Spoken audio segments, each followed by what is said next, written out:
చూచిన చాలు మహిమలో నాయనతో ఉంటే చాలు. ప్రియ యేసు రాజును నే చూచిన చాలు మహిమలో నాయనతో ఉంటే చాలు. నిత్యమైన మోక్ష గృహము నందు చేరి భక్తుల గుంపులో చాలు. నిత్యమైన మోక్ష గృహము నందు చేరి భక్తుల గుంపులో చాలు. ప్రియ యేసు రాజును నే చూచిన చాలు మహిమలో నాయనతో ఉంటే చాలు. దయచేసి అందరం చప్పట్లు కొడుతూ ప్రభువును స్తుతిద్దాం, ఆరాధిద్దాం. ముందర సీట్లు ఉన్నాయి, దయచేసి వెనక ఎవరు కూడా నిలబెడగలండి. దయచేసి చాలా సీట్లు ఉన్నాయి, దయచేసి ముందుకు వచ్చి కూర్చోవాలి. వెనకున్న వాళ్ళ ఫెలోషిప్ మెంబర్స్ ఎవరు కూడా వాలంటీర్స్ దయచేసి ముందుకు నడిపించాలి. అందరు కూర్చోవడం జరిగింది. అమ్మా అడుగుతామా, ముందుకు నడిపించాలి. యేసుని రక్తమందు కడుగబడి వాక్యం చే నిత్యం భద్రపరచబడి. యేసుని రక్తమందు కడుగబడి వాక్యం చే నిత్యం భద్రపరచబడి. నిష్కలంక పరిశుద్ధులతో పేరన్నేను నిష్కలంక పరిశుద్ధులతో పేరన్నేను. బంగారు వీధులలో తిరిగేదను బంగారు వీధులలో తిరిగేదను. ప్రియ యేసు రాజును నే చూచిన చాలు మహిమలో నాయనతో ఉంటే చాలు. ప్రియ యేసు రాజును నే చూచిన చాలు మహిమలో నాయనతో ఉంటే చాలు.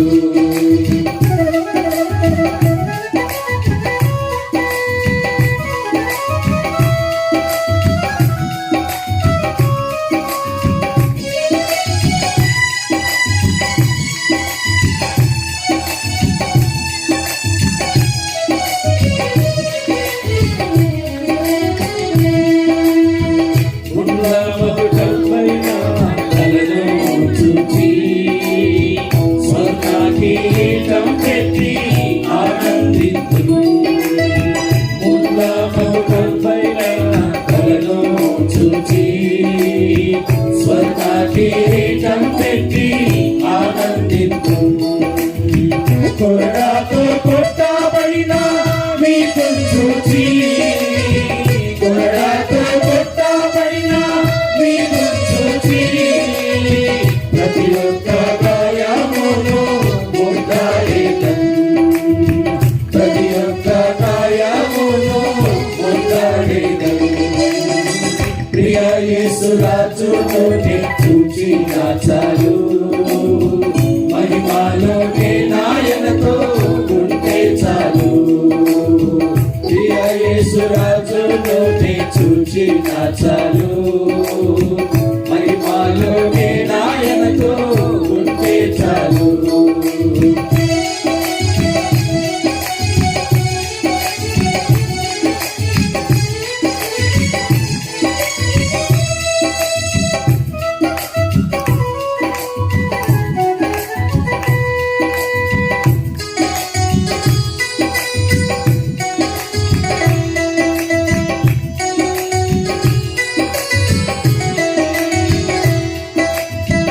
హృదయము స్తుతులతో నింపబడెను నా భాగ్య గృహము స్మరించుచు. హృదయము స్తుతులతో నింపబడెను నా భాగ్య గృహము స్మరించుచు. హల్లెలూయా ఆమేన్ హల్లెలూయా హల్లెలూయా.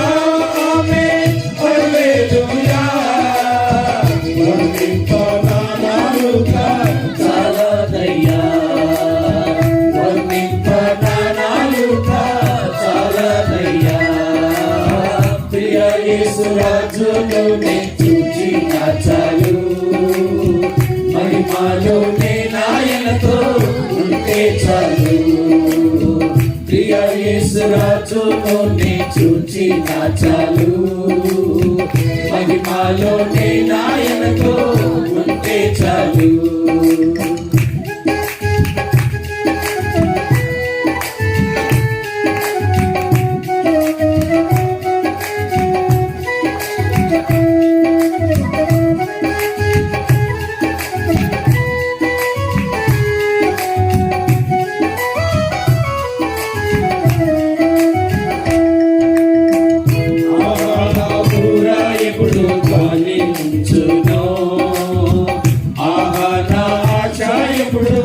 తీరుతుందో పూరా ఎప్పుడు ధ్వనించునో ఆశ ఎప్పుడు తీరుతుందో తండ్రి నా కన్నీటిని తుడుచునెప్పుడో తండ్రి నా కన్నీటిని తుడుచునెప్పుడో ఆశతో వేచి ఉంటే నా హృదయం ఆశతో వేచి ఉంటే నా హృదయం ప్రియ యేసు రాజులోనే చూచిన చాలు మహిమలోనే నాయనతో ఉంటే చాలు ప్రియ యేసు రాజులోనే చూచిన చాలు మహిమలోనే నాయనతో ఉంటే చాలు మోక్షగృహము నందు చేరి నిత్యమైన మోక్షగృహము నందు చేరి భక్తుల గుంపులో హర్షించిన చాలు భక్తుల గుంపులో హర్షించిన చాలు ప్రియ యేసు రాజులోనే చూచిన చాలు మహిమలోనే నాయనతో ఉంటే చాలు ప్రియ యేసు రాజులోనే చూచిన చాలు మహిమలోనే నాయనతో ఉంటే చాలు మహిమలోనే నాయనతో ఉంటే చాలు. దేవునికి స్తోత్రం. మహిమలో మనం ఆయనతో ఉంటే చాలు అనేటువంటి గంభీరమైనటువంటి పాట. ఆహా, ఆ బూర ఎప్పుడు ధ్వనిస్తుందో, ఆ బూర ఎప్పుడు మాకు వినపడుతుందో అనేటువంటి ఆశతో మనమందరం ఎదురు చూస్తుంటున్నాం. సింగింగ్ టీం వారు చక్కగా పాడారు, వారికి కృతజ్ఞతలు తెలియజేస్తున్నాం. ఇప్పుడు Bible reading, first Bible reading, మొదటి పాఠముగా కీర్తనల గ్రంథం 17వ కీర్తన 10వ వచనం మొదలుకొని 15వ వచనం వరకు ఉన్నటువంటి వాక్య భాగాన్ని మన మధ్య ఉన్నటువంటి సహోదరుడు ఎం David Ravi Shekhar coming from Kurnool వారు వచ్చి దేవుని వాక్యాన్ని చదివి వినిపించవలసిందిగా మనం చేస్తున్నాం.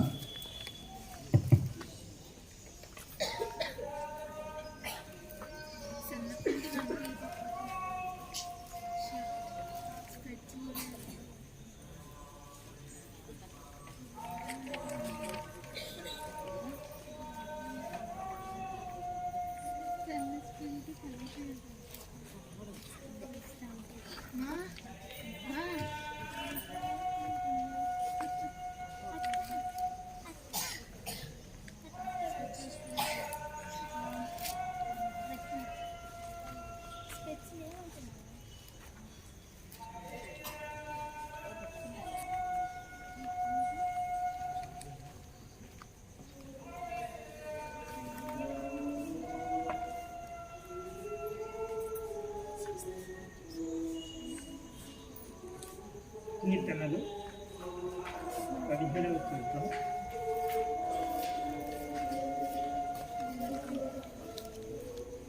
10వ వచనం నుండి వ్యాఖ్యానం.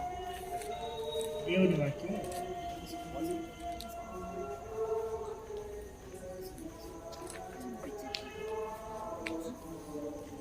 వారు తమ హృదయంను కఠినపరుచుకొని ఉన్నారు,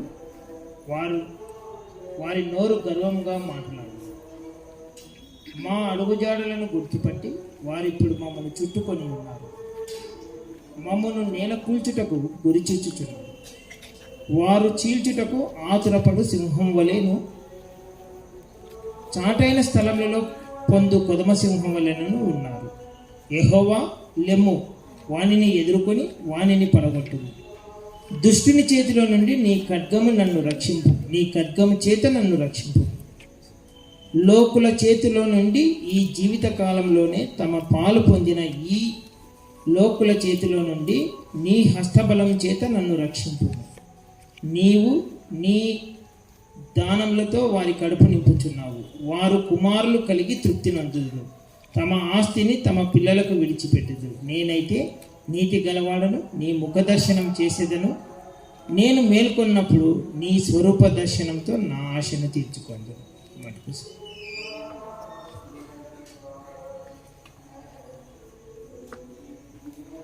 థ్యాంక్ యూ సహోదరుడా. ఈ సమయంలో కర్నూలు నుంచి వచ్చినటువంటి ఆంటీ గారు మిస్సెస్ లలిత సరోజిని గారు ముందుకు వచ్చి ఒక ప్రత్యేకమైనటువంటి పాట, సీజనల్ సాంగ్, ఈ సందర్భానికి సమయోచితమైనటువంటి పాట ఆంటీ గారు మరి టీం వచ్చి పాడతారు అని చెప్పారు కాబట్టి దయచేసి టీం అంతా రావాల్సిందిగా మనవి చేస్తున్నాను.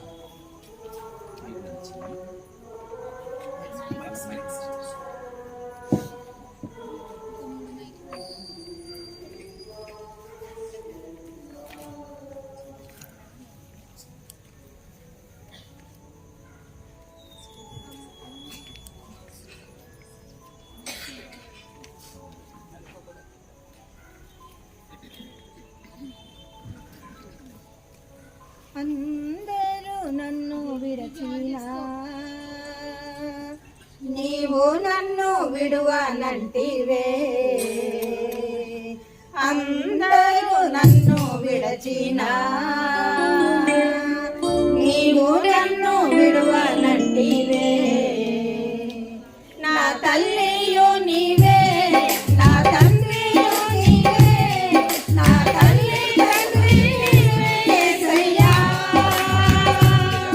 నా తల్లియో నీవే, నా తండ్రియో నీవే, నా తల్లి తండ్రి నీవే యేసయ్యా. అందరూ నన్ను విడచినా నీవు నన్ను విడువనంటివే. అందరూ నన్ను విడచినా నీవు నన్ను విడువనంటివే. లోకము నన్ను విడచినా నీవు నన్ను విడువనంటివే. లోకము నన్ను విడచినా నీవు నన్ను విడువనంటివే. నా బంధువు నీవే, నా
మహిమ కలుగును గాక.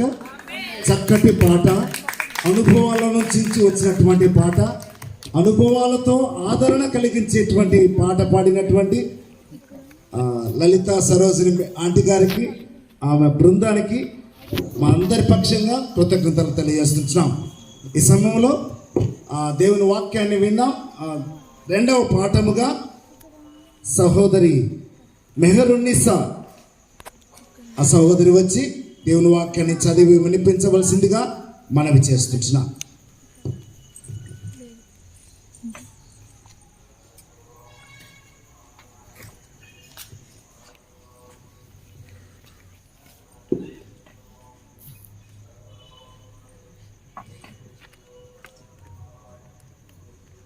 యోహాను సువార్త 5వ అధ్యాయం 20వ వచనం నుంచి 25 వరకు. తండ్రి కుమారుని ప్రేమించుచు తాను చేయు వాటి నెల్లను ఆయనకు అగపరచుచున్నాడని మీతో నిశ్చయముగా చెప్పుచున్నాను. మరియు మీరు ఆశ్చర్యపడినట్లు వీటికంటే గొప్ప కార్యములను ఆయన అగపరచును. తండ్రి మృతులను ఎలాగు లేపి బ్రతికించునో అలాగే కుమారుడును తనకిష్టం వచ్చిన వారిని బ్రతికించును. తండ్రి ఎవనికిని తీర్పు తీర్చడు గాని తండ్రిని ఘనపరచునట్లుగా అందరూ కుమారుని ఘనపరచవలెనని తీర్పు తీర్చుటకు సర్వాధికారము కుమారునికి అప్పగించి ఉన్నాడు. కుమారుని ఘనపరచని వాడు ఆయనను పంపిన తండ్రిని ఘనపరచడు. నా మాట విని నన్ను పంపిన వానియందు విశ్వాసముంచువాడు నిత్య జీవము గలవాడు. వాడు తీర్పులోనికి రాక మరణంలో నుండి జీవములోనికి దాటి ఉన్నాడని మీతో నిశ్చయముగా చెప్పుచున్నాను. మృతులు దేవుని కుమారుని శబ్దము విను గడియ వచ్చుచున్నది, ఇప్పుడే వచ్చి ఉన్నది. దానిని వినువారు జీవింతురని మీతో నిశ్చయముగా చెప్పుచున్నాను.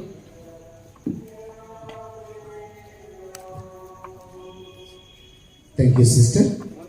ఈ సమయంలో చాలా మంది వెనక నిలుచున్నారు, మాకు కనిపిస్తున్నాయి. చాలా కుర్చీలు ఖాళీగా ఉంటున్నాయి.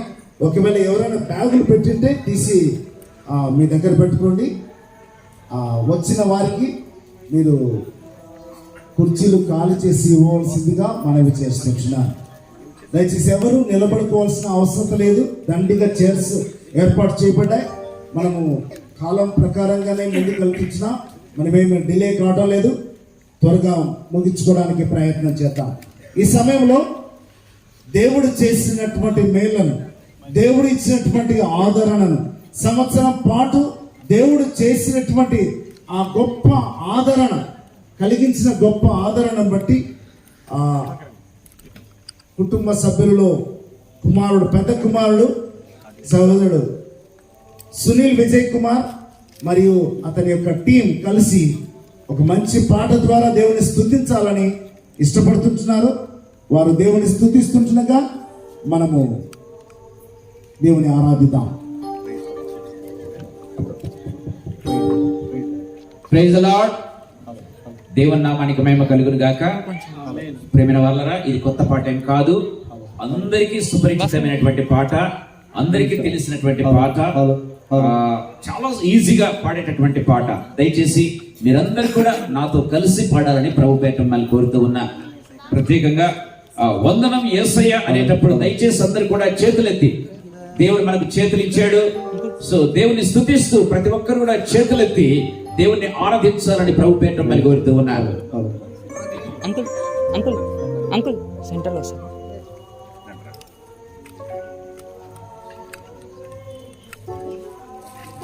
నీవు చేసిన మేళ్లకు, నీవు చూపిన కృపలకు, నీవు చేసిన మేళ్లకు, నీవు చూపిన కృపలకు, నీవు చేసిన మేళ్లకు, నీవు చూపిన కృపలకు వందనం యేసయ్యా, వందనం యేసయ్యా, వందనం యేసయ్యా. యేసయ్యా వందనం యేసయ్యా వందనం యేసయ్యా వందనం యేసయ్యా వందనం యేసయ్యా అందరూ చప్పట్లు కొడుతూ ప్రభుని ఆరాధిద్దాం. ప్రభు మన మధ్యకు దిగవచ్చే సమయం.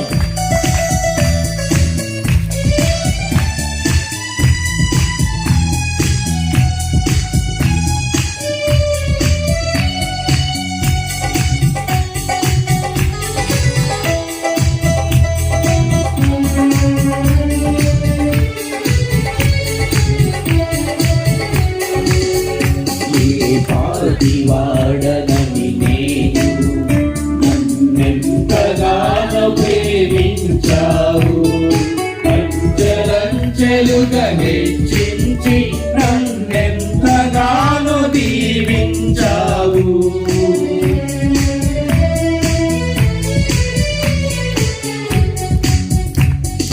పాటి వాడమని మేము మమ్మెంతగానో వేధించావు అంచెలంచెలుగా హెచ్చించి మమ్మెంతగానో దీవించావు వందనం యేసయ్యా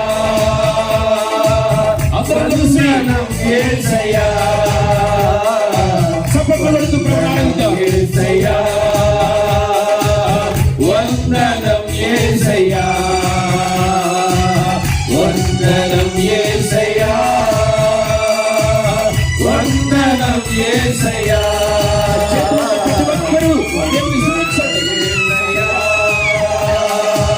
వందనం యేసయ్యా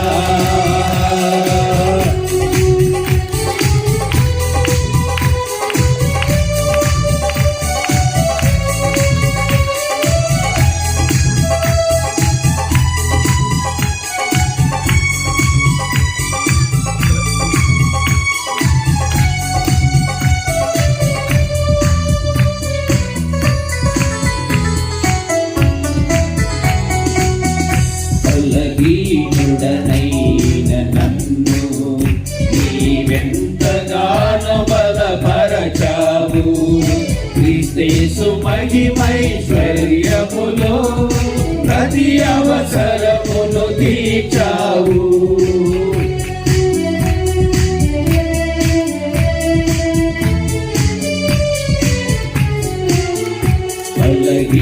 బలహీనులమైన మన్ను నీవెంతగానో బలపరచావు క్రీస్తు మహిమైశ్వర్యములో ప్రతి అవసరమును తీర్చావు వందనం యేసయ్యా వందనం యేసయ్యా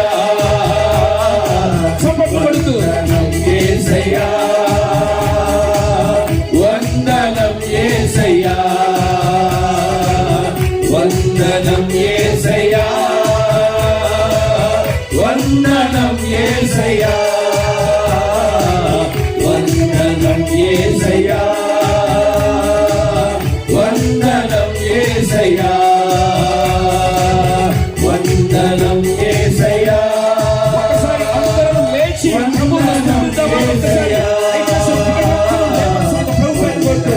యేసయ్యా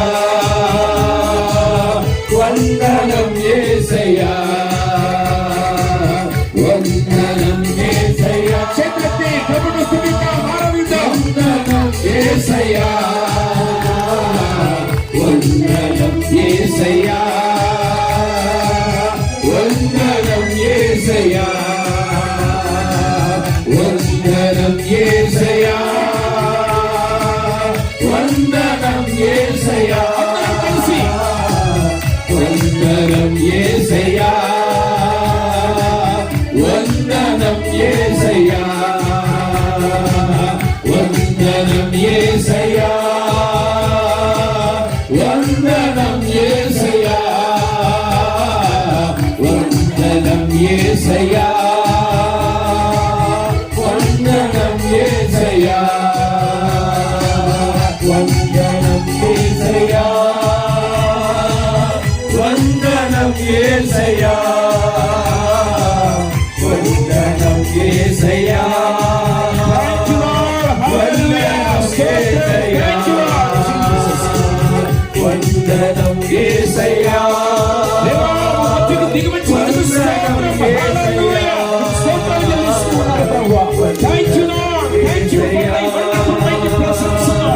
వందనం యేసయ్యా వందనం యేసయ్యా వందనం యేసయ్యా వందనం యేసయ్యా వందనం యేసయ్యా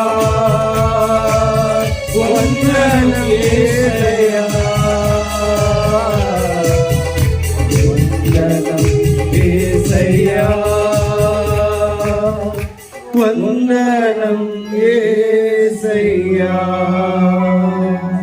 అద్భుతమైనటువంటి ఆరాధనలోకి మనం నడిపించినటువంటి సునీల్ అండ్ ఎస్ టీంని బట్టి దేవునికి వందనాలు తెలియజేస్తుంటా. దయచేసి అందరం కూర్చుందాం. చాలా ప్రాముఖ్యమైనటువంటి అంశంలోకి మనం ఇప్పుడు రాబోతుంటున్నాం.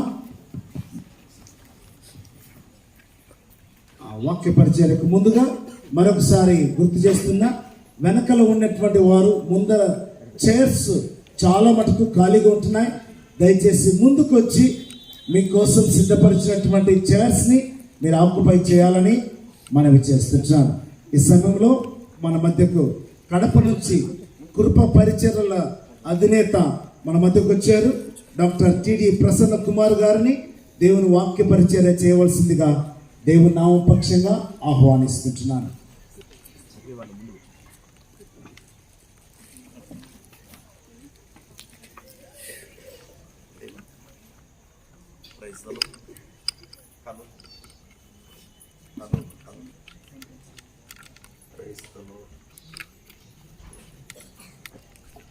Praise the lord. హల్లెలూయా హల్లెలూయా. దేవునికి స్తోత్రం కలుగును గాక.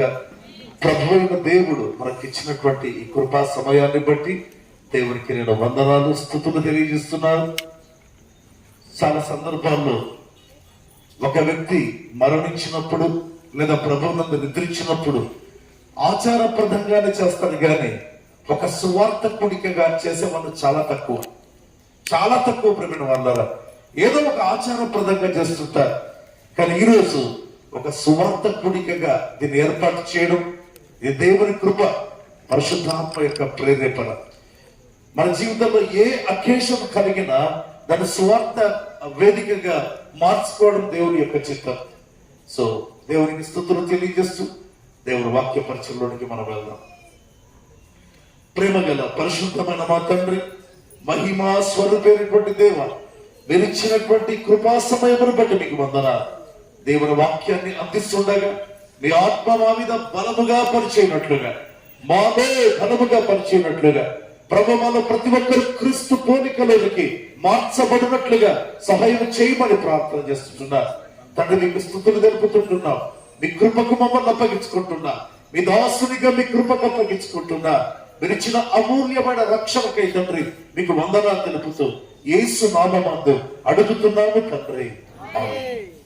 కీర్తనల గ్రంథం 17వ కీర్తన చివరి వచనాన్ని మనం చదువుకుందాం. కీర్తనల గ్రంథం 17వ కీర్తన చివరి వచనం.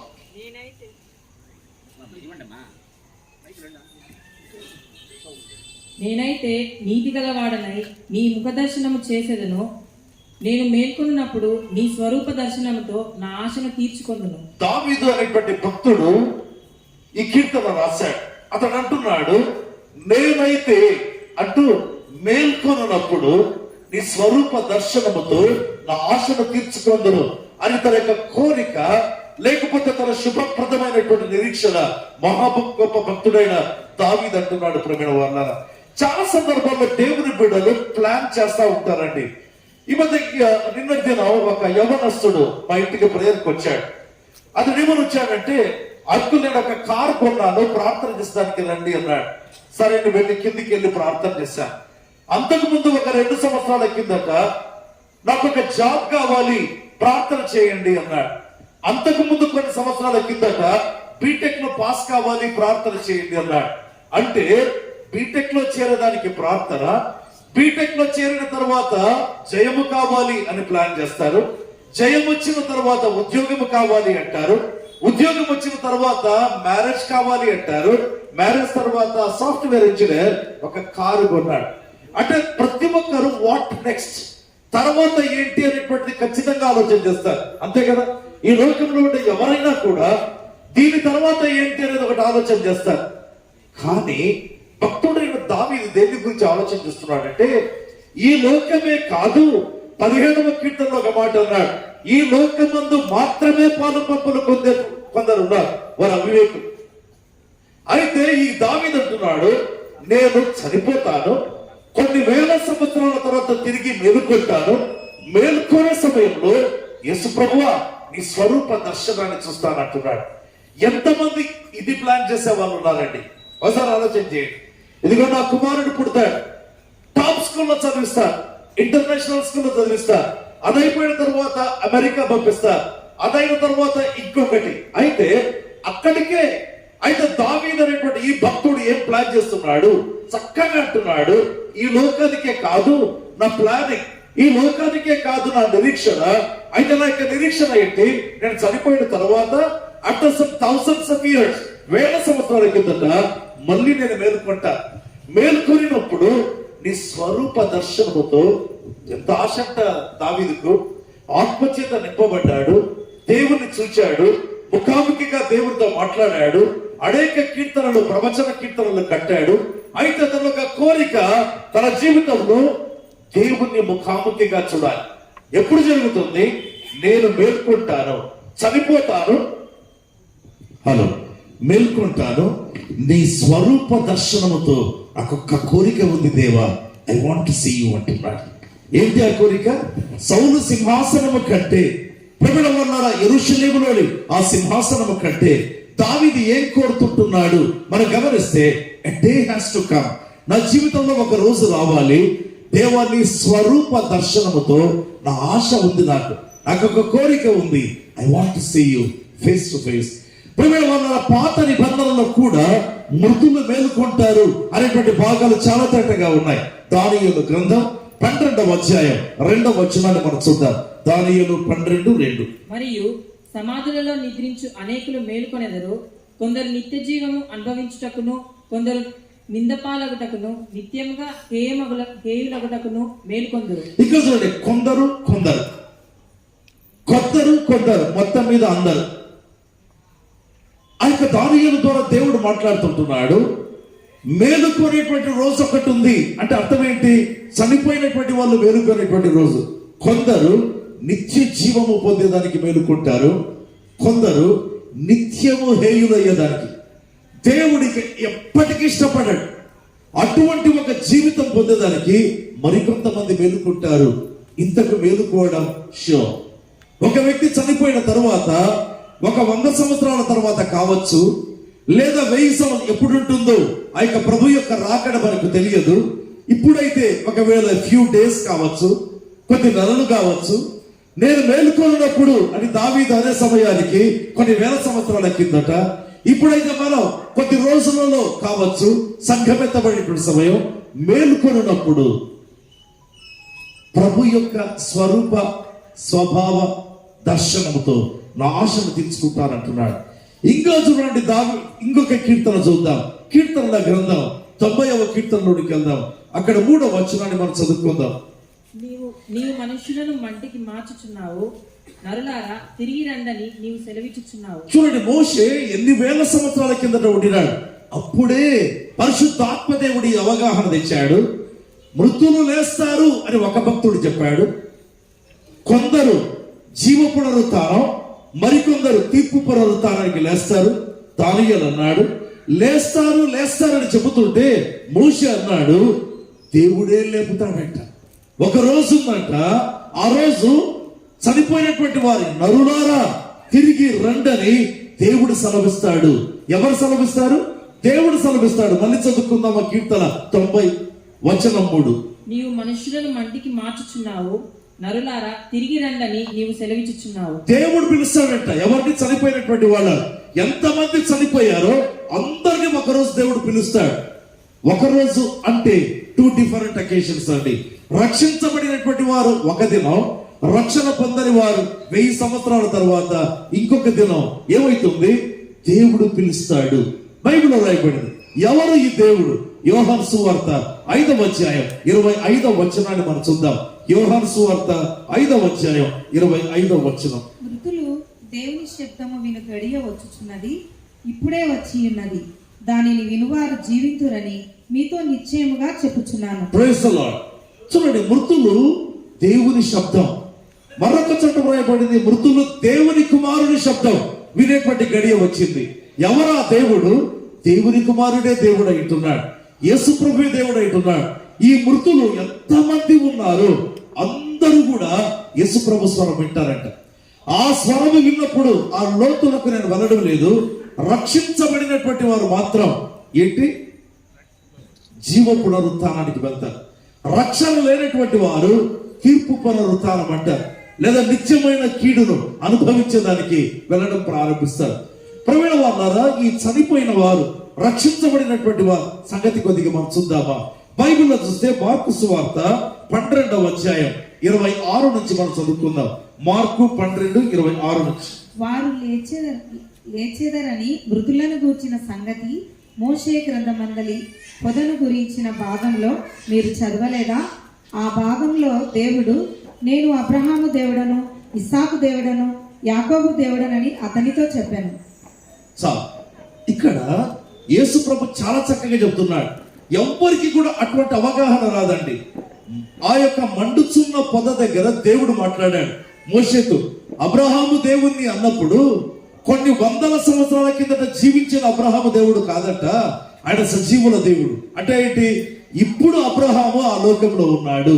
అబ్రహాము యొక్క దేవుణ్ణి క్లియర్ గా అన్నాడు, నేను సజీవుల దేవుణ్ణి, ఇస్సాకు యొక్క దేవుణ్ణి, యాకోబు యొక్క దేవుణ్ణి. ప్రవీణ వల్ల చాలా బాగుంది. నేను ఒక్క మాట అంట, పరలోకములో ఆ దేవుడు నా దేవుడుగా నేను ఉండాలి అంటే మొట్టమొదట ఈ లోకంలో ఈ దేవుడు నా దేవుడు అయి ఉండాలి. అంతే కదా? Very simple thing. పరలోకంలో యెహోవా దేవుడు నా దేవుడుగా ఉండాలి అంటే, పరలోకంలో యేసుక్రీస్తు ప్రభు నా యొక్క ప్రభువుగా ఉండాలి అంటే మొట్టమొదట ఈ లోకంలోనే ఆయన నా ప్రభు ఉండాలి. బైబిల్లో రాయబడింది ఆయన అబ్రహాము దేవుడు. ఎందుకు? ఆదికాండము 12వ అధ్యాయంలో దేవుడు అబ్రహాముతో మాట్లాడాడు. కాబట్టి పరలోకంలో ఆయనకు ఒక స్థలం ఉంది. అది కూడా ఎంత పెద్ద స్థలం? అబ్రహాము రొమ్ము అనబడేటువంటి స్థలం. ప్రవీణ అన్నారా, మృతులను గురించి మనం జ్ఞాపకం చేసుకుందామా? సరిగా ఈ రోజుకు గడ్డం సత్యరాజ్ గారు, మా బావగారు, ప్రభునందు నిద్రించి 1 year అయిందండి. ఒకసారి ఆలోచించేద్దాం, ఈ ఒక్క సంవత్సరం ఏం చేసి ఉంటారు ఆయన? ఈ ఒక్క సంవత్సరం 365 రోజులు అనుకుందామా? ఒక 2-3 రోజులు అటు ఇటు దాటిపోయింది. What he would have been doing, లేదా వాట్ హీ వాస్ డూయింగ్, ఏం చేశాడు ఆయన ఒక్క సంవత్సరం? ఎప్పుడైనా ఆలోచన చేశారా మీరు?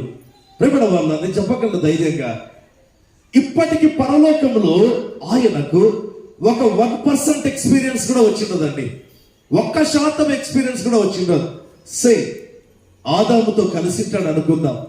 ఆదాము చెప్పుకుంటాడు, ఇదిగో నా కుమారుడా సత్యరాజ్, నా జీవితంలో ఒక భయంకరమైన పొరపాటు నేను చేశాను, చాలా పెద్ద పొరపాటు.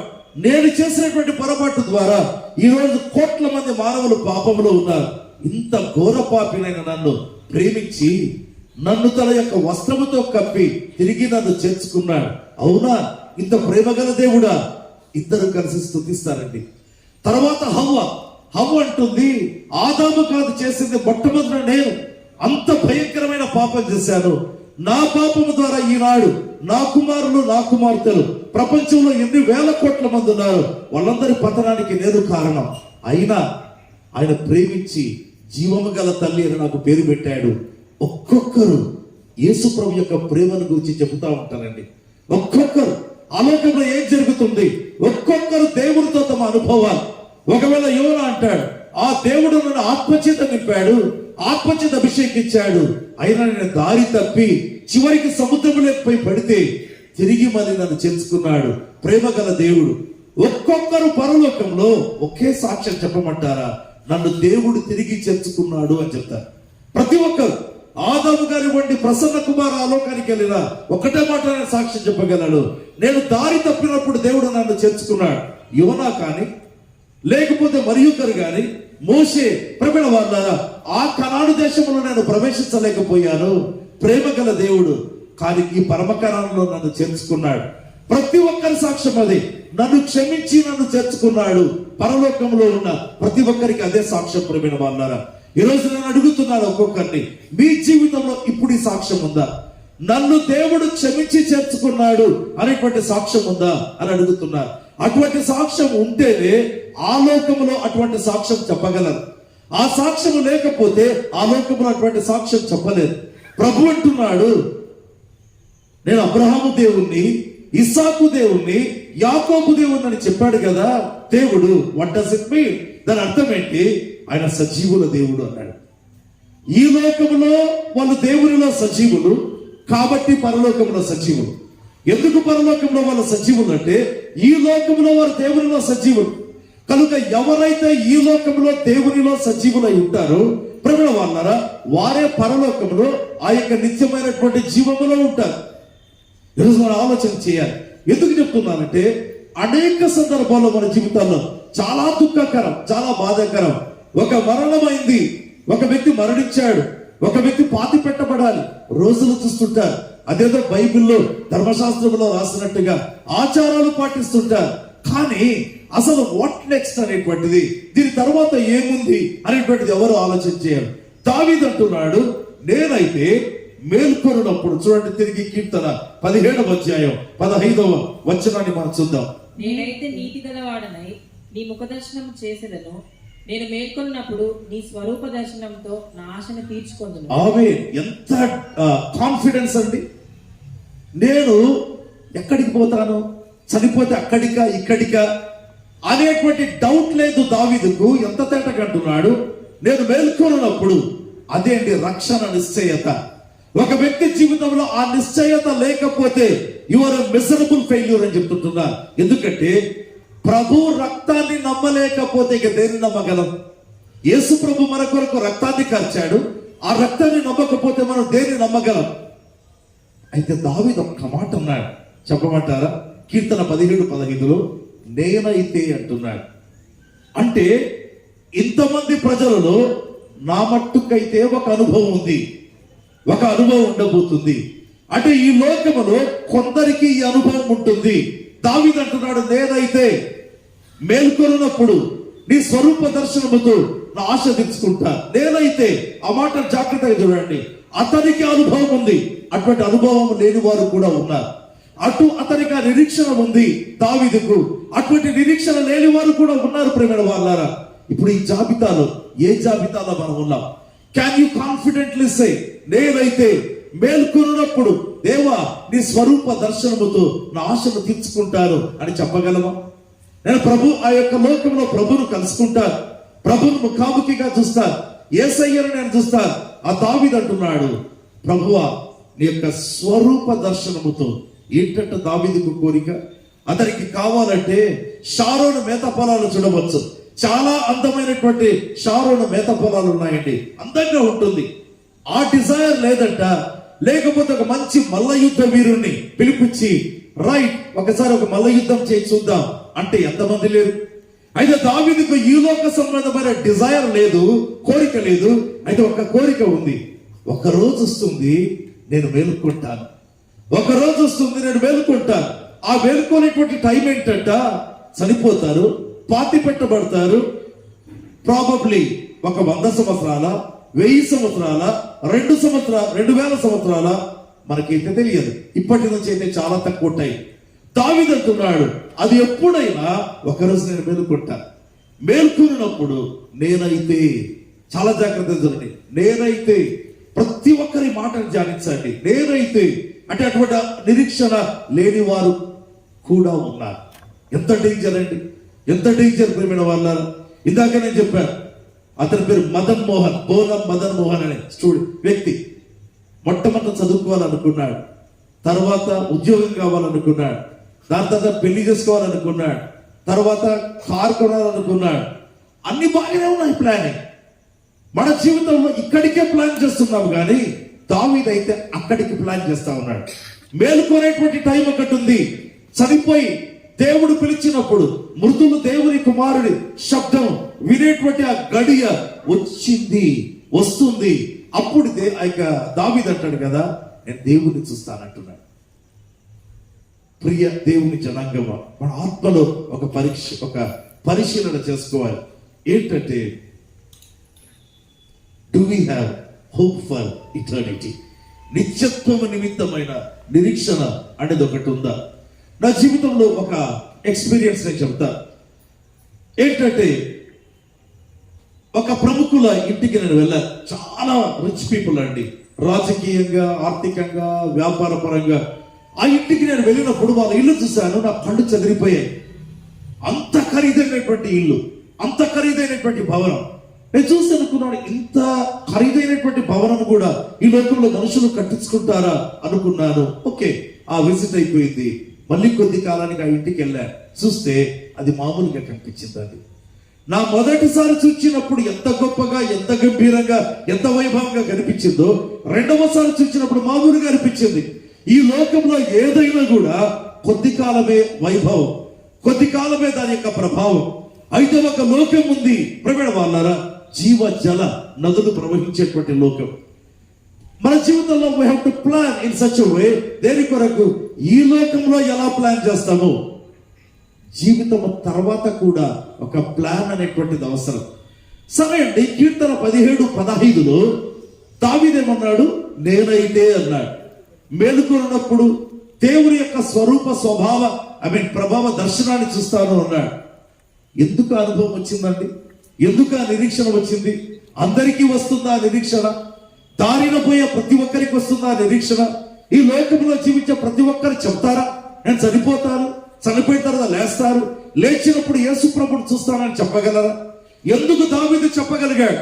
ఎవరు చెప్పగలరు? నా జీవితంలో నేను చనిపోయిన తర్వాత నా ఆశ నేను తీర్చుకుంటాను, నా ప్రభువుని నేను చూడాలి. ఇంతవరకు పాట పాడినాం కదా, ప్రియ యేసు రాజును నేను చూచిన చాలు, మహిమలు ఆయనతో నేను ఉంటే చాలు. ఎవరు చెప్పగలరు ఈ మాట? ఎవరికి క్వాలిఫై ఎక్స్పీరియన్స్ అనేటువంటిది ఉంటుంది? చూద్దామా? కీర్తనల గ్రంథం 17వ కీర్తనలో దావీదు అన్నాడు కదా, మేల్కొన్నప్పుడు యేసు ప్రభువును చూచి నా కోరిక తీర్చుకుంటానన్నాడు కదా. అదే కీర్తనలో 3వ వచనంలో అతడు ఏమన్నాడో చూడండి. కీర్తన 17:3. రాత్రి వేళ నీవు నన్ను దర్శించి నా హృదయంను పరిశీలించితివి, నన్ను పరిశోధించితివి, నీకు ఏ దురాలోచనయు కానరాలేదు. ఎవరి హృదయము పరిశుద్ధంగా ఉంటుందో వారికే ఆ నిరీక్షణ ఉంటుంది. ఎవరి హృదయము పరిశుద్ధంగా ఉంటుందో అంటే ఎవరి హృదయంలో పాపం అనేటువంటిది ఉండదు. నా హృదయంలో నేను పాపము పెట్టుకుని ఉన్నట్లయితే ప్రవీణ వర్ణాలు నాకు ఆ నిరీక్షణ ఉండదు. నా నోరు పాట పాడవచ్చు, నా శరీరం నాట్యం ఆడవచ్చు, నేను దావీదులాగా నాట్యం ఆడదరు అని నాట్యం ఆడవచ్చు. That's my body. ఈ రోజుల్లో ఎక్కువగా పెయిడ్ సింగర్స్ వస్తున్నారు, పెయిడ్ ఆర్టిస్టులు వస్తున్నారు, పెయిడ్ డాన్సర్స్ వస్తున్నారు, కానీ పెయిడ్ వర్షిపర్స్ లేరు ప్రియమైన వాళ్ళారా. ఎందుకంటే ఏ వర్షిపర్ కూడా డబ్బు తీసుకొని స్తుతించాడు. It comes out of the heart. అది హృదయంలో నుండి బయటికి రావడం ప్రారంభిస్తుంది. అయితే ఇక్కడ కీర్తనకారుడు అంటున్నాడు, ఇదిగో నా హృదయంలో ఏమీ లేదు లోపం, కాబట్టి నేను చనిపోతాను, లేస్తాను, లేచినప్పుడు దేవా నీ యొక్క స్వరూప దర్శనముతో నా ఆశను తీర్చుకుంటాను. ఎవరికి అనుభవం ఉంటుంది? ఎవరికి నిరీక్షణ ఉంటుంది? మత్తయి సువార్త 5వ అధ్యాయం 8వ వచనాన్ని మనం చూద్దాం. మత్తయి 5:8. హృదయ శుద్ధి గల వారు ధన్యులు, వారు దేవుని చూచేదారు. చాలు. ఏమంటున్నారు? ఏంటి యొక్క క్వాలిఫికేషన్? హృదయ శుద్ధి కలవారు ధన్యులు. నీ హృదయము కడగబడిందా లేదా, దాన్ని బట్టే నువ్వు దేవుణ్ణి చూడగలవా లేదా అనేది అర్థమవుతుంది. నీ హృదయము కడగబడిందా లేకపోతే నీ హృదయము కడగబడలేదా, దానిని బట్టి యూ క్యాన్ డిసైడ్. నీకే తెలిసిపోతుంది నువ్వు దేవుణ్ణి చూడగలవా, దేవుణ్ణి చూడలేవా. దావీదు అంటున్నాడు, నేనైతే అంత ధీమాగా చెప్పగలడంటే, దేవా నీవే టెస్ట్ చేయి నా హృదయాన్ని అంటున్నాడు. మనిషి కాదంట. ఒక మనిషి నన్ను చూసి అనొచ్చు, ఇదిగో ప్రసన్న కుమార్ నాకు తెలుసండి చాలా మంచి వారు అనొచ్చు. ఆ సర్టిఫికెట్ చల్లదు. లేకపోతే నా బంధువులు చెప్పవచ్చు, ఇదిగో ప్రసన్న కుమార్ మా అంకుల్ అవుతారు, చాలా మంచి వ్యక్తి. ఆ సర్టిఫికెట్ చల్లదు. మనుషులు నన్ను గురించి ఏమనుకుంటున్నారు అనేది చల్లదు. దావీదు అంటున్నాడు, దేవా నా హృదయాన్ని నీవే పరీక్ష చేయంటున్నాడు. జస్ట్ ఎగ్జామిన్ మై హార్ట్, నా హృదయాన్ని పరీక్షించు ప్రభు అంటున్నాడు. ఏ లోపము కనపడదు, ఏ దోషము కనపడదు, ఏ పాపము ఆలోచన లేదు. అందుకే నేను ధైర్యంగా చెప్తాను, నేను చనిపోయినప్పుడు తిరిగి లేస్తాను. ప్రవీణ అన్నారు, మరి ప్రభునందు నిద్రించిన మా బావగారు గడ్డం సత్యరాజ్ గారు, to the extent of my knowledge, చాలా మిత భాష, ఎక్కువగా మాట్లాడరు ఆయన. అయితే రెండు సంగతులు వస్తూనే ప్రైజ్ ద లార్డ్ అని చెప్పడం, రెండవదిగా ప్రార్థన చేసుకునేటువంటి వ్యక్తి. అంతకుమించి నాకు చెప్పాలంటే పెద్దగా ఎక్స్పీరియన్స్ ఆయనతో లేదని నేను చెప్పగలను. ప్రతి సమయంలో ప్రతి నిమిషంలో కూడా దేవుని మీద ఆధారపడినటువంటి వ్యక్తిగా ఆయన గురించి నేను చెప్పగలను. మన జీవితంలో కూడా ఒక ప్రశ్న ఏంటంటే, నీ జీవితంలో can you boldly say that your heart is cleansed, నీ హృదయం కడగబడింది అని చెప్పగలవా? ఒకరోజు దావీదు హృదయం కూడా అపవిత్రం అయిపోయింది. చూడండి, కీర్తనల గ్రంథం 51వ కీర్తన 10వ వచనాన్ని మనం చూద్దాం. దేవా నా యందు శుద్ధ హృదయం కలగజేయము, నా అంతరంగంలో స్థిరమైన మనస్సును నూతనంగా పుట్టించుము. ఇక్కడ దావీదే అంటున్నాడు, దేవా నా హృదయమును శుద్ధి చేయి ప్రభు అంటున్నాడు. పాపము చేస్తే హృదయము అపవిత్రమైతుంది, కడగబడితే హృదయము పవిత్రమైతుంది. రెండవ రాకడలో మన ఆశ తీరుతుంది, ప్రభు యేసును ముఖాముఖిగా చూస్తాం. ఇప్పుడు దావీదేమన్నాడు, ఇదే దావీదు కీర్తన 51లో, దేవా నా హృదయం అపవిత్రమైపోయింది. కారణం తాను చేసినటువంటి పాపం, వ్యభిచారమా, నరహత్యన, తప్పుడు చూపుల, ప్రవీణ వాళ్ళారా. కాబట్టి అతని హృదయం ఏమైంది? అపవిత్రమైపోయింది. అపవిత్రమైన హృదయంతో ఆ కీర్తనలో దేవానిని చూస్తానని చెప్పాల. 17వ కీర్తనలో చెప్పాడు, ఎందుకంటే అతని హృదయం పవిత్రంగా ఉంది. 2 కీర్తనలు మీ దగ్గర పెట్టారు. ఒకటి 51వ కీర్తన. ఆ 51వ కీర్తనలో దేవానిని స్తుతించాలని ఉంది, స్తుతించలేకపోతున్నాను. ప్రకటించాలని ఉంది, నీతిమంతులు తిరుగునట్లుగా ప్రకటించలేకపోతున్నాను. కీర్తన 51 ఆ సామ్ ఆఫ్ లామెంటేషన్, అది విలాప కీర్తన. ప్రవీణ వాళ్ళారా, ఎందుకంటే అతడు శరీరంలో పాపం చేశాడు, హృదయంలో కూడా పాపం ఉంది. కాబట్టి అతని జీవితంలో కడగబడినట్లుగా అడుగుతున్నాడే గాని చనిపోయిన తర్వాత అక్కడికి వెళ్తానని చెప్పలేకపోతున్నాడు. అయితే కీర్తన 17లో దేవా నా హృదయాన్ని పరీక్షించు, నా హృదయంలో ఏమీ లేదు, మిస్టేక్ అంటున్నాడు. కాబట్టి చెప్తున్నాడు, ఏమంటున్నాడు?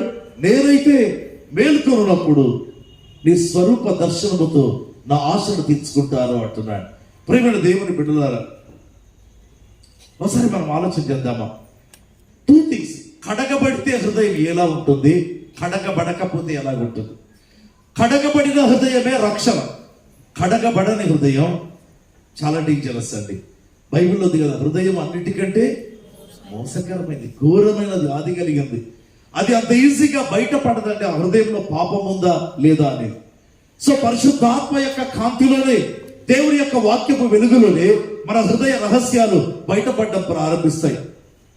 చాలా సందర్భాలలో, దాదాపు అన్ని సందర్భాల్లో కూడా అట్లీస్ట్ చదువుకున్న వాళ్ళకి, పట్టణాల్లో ఉండే వాళ్ళకి ఒక అలవాటు ఉంది. ఏంటి?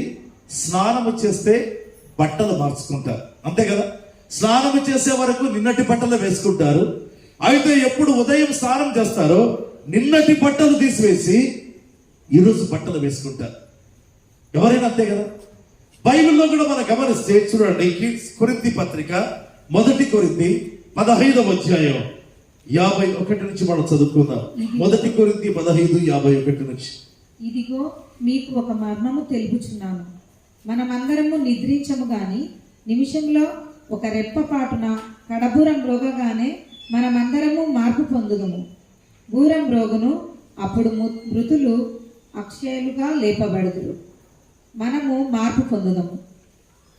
క్షయమైన ఈ శరీరము అక్షయతను ధరించుకొనవలసి ఉన్నది. డ్రెస్ మారిపోతా ఉంది. ఏం జరుగుతుందండి? క్షయమైన ఈ శరీరం, నశించిపోయేటువంటి శరీరం అక్షయతను ధరించుకుంటుంది. ఈ లోకములో నువ్వు ఈ రోజు బట్టలు మార్చుకోక ముందు నీ శరీరం కడగబడినట్లుగా, ప్రవీణ వాళ్ళ ఈ లోకంలో కడగబడిన జీవితమే, ఏ హృదయం కడగబడి ఉంటుందో ఆ హృదయమే, ఆ జీవితమే పునరుత్థానములో అక్షయతను ధరించుకుంటుంది.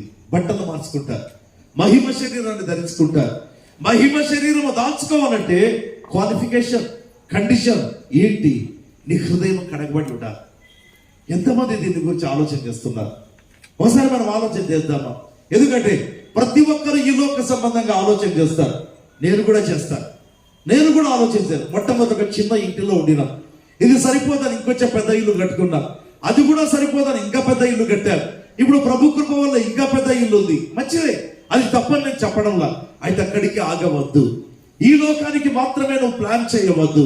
అయితే you have to plan something more than that, something beyond. ఏంటంటే ఈ లోకము తర్వాత కూడా యుగ యుగాల జీవితం ఒకటి ఉంది.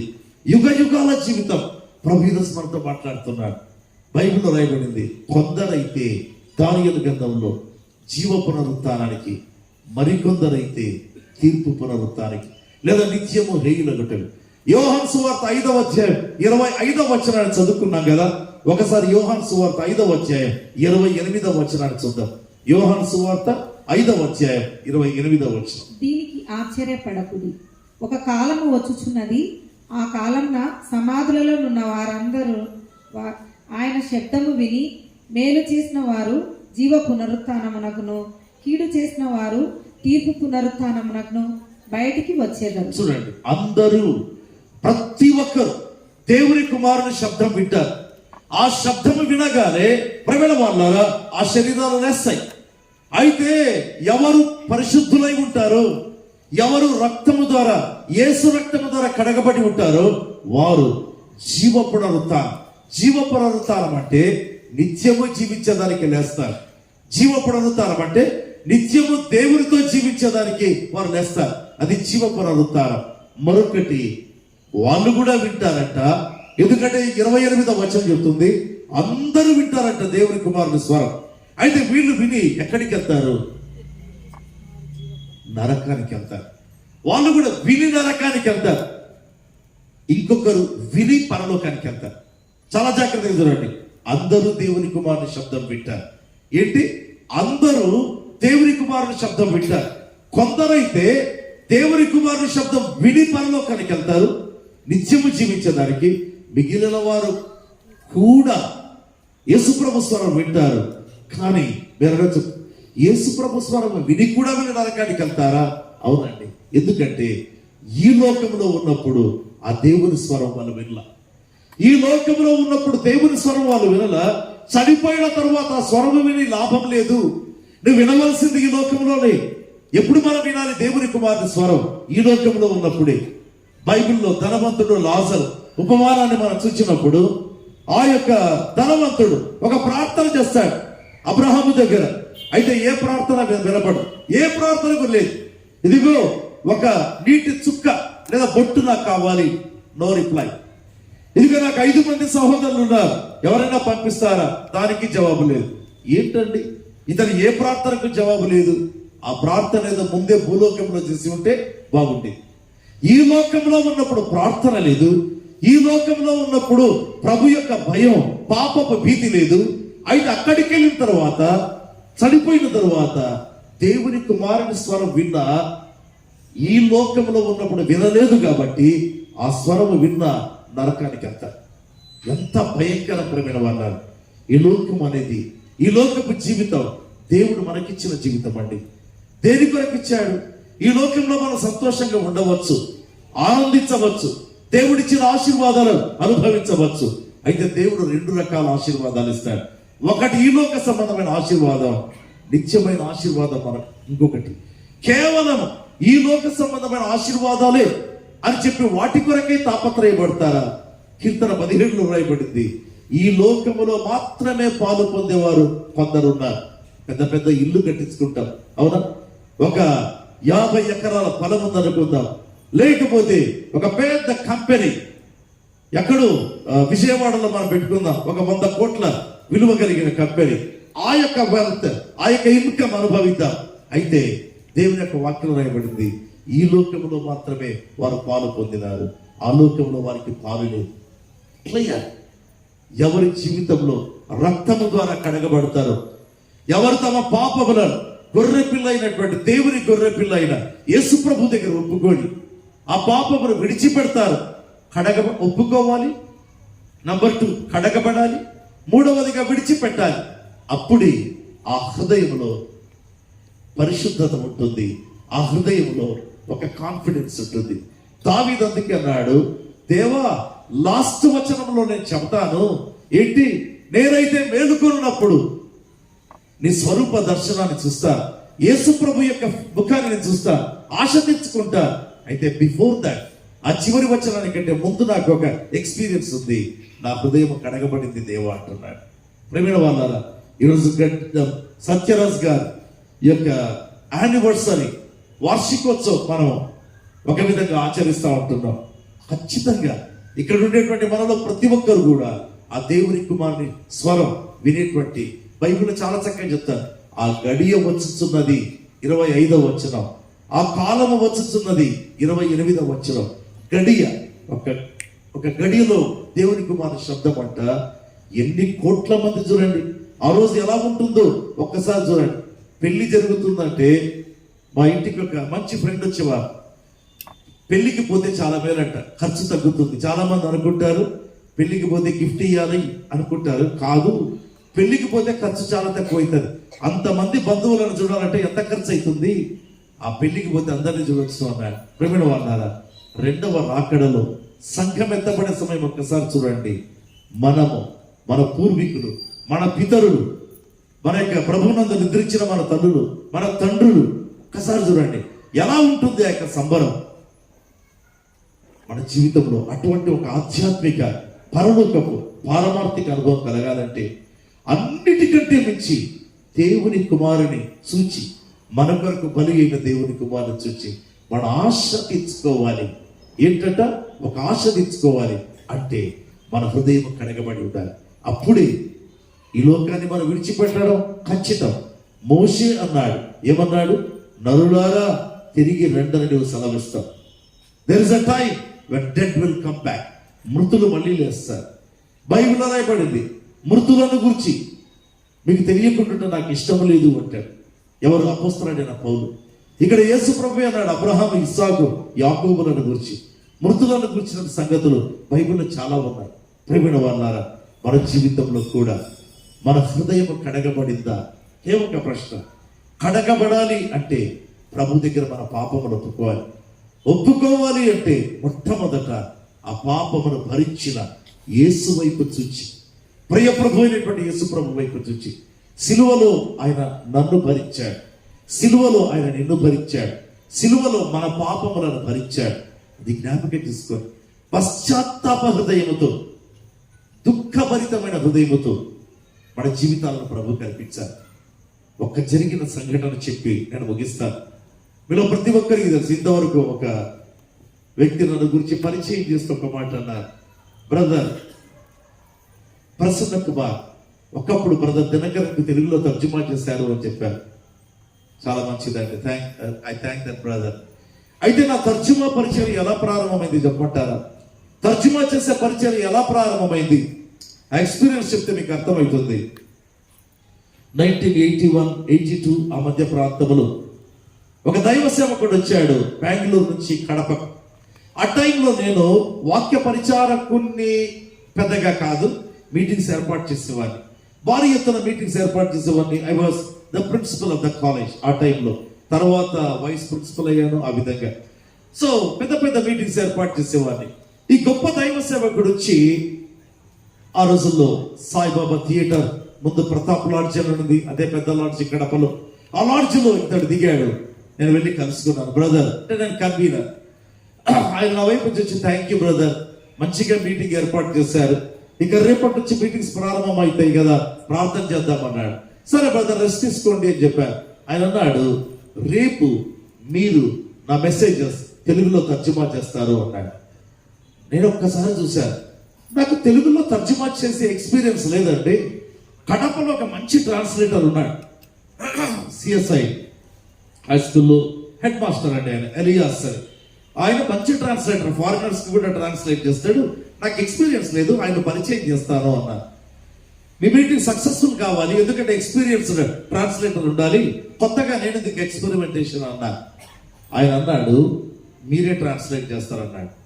ఏంటి ఇట్లా మాట్లాడుతున్నాడు? నేను కన్వీనర్ కాబట్టి నన్ను సాటిస్ఫై చేయాలి అనే ఉద్దేశం చేత ఆ విధంగా అంటున్నాడు అనుకుని, బ్రదర్ నాకు రాదండి ట్రాన్స్లేషన్, ఎక్స్పీరియన్స్ లేదు, ఆ స్టేజ్ మీద నేను ఎందుకు ఫెయిల్ కావాలి, మీటింగ్ ఎందుకు ఫెయిల్ కావాలి అంటే ఆయన అన్నాడు రేపు నా మీటింగ్ లో మీరు తెలుగులో తర్జుమా చేయబోతున్నారు అన్నాడు.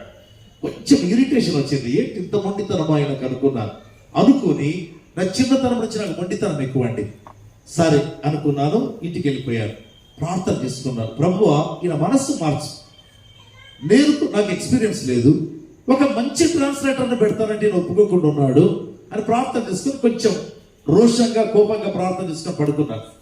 ఉదయాన్నే లేచాను, లేచి మళ్ళీ ప్రార్థన, ఏంటి ఇప్పుడు ఆ ట్రాన్స్లేటర్ నా దగ్గరికి తీసుకుపోవాలి. ఎంత ప్రార్థించినా నాకు అర్థమవుతోంది ప్రార్థనకు జవాబు రావటంలా. నా చెవిలో వినిపిస్తోంది, నా ప్రార్థన నా ఎదలోనికి వచ్చను, కీర్తనల గ్రంథంలో ఉంది కదా, నా ప్రార్థన తిరిగి నా ఎదలోనికి వచ్చింది.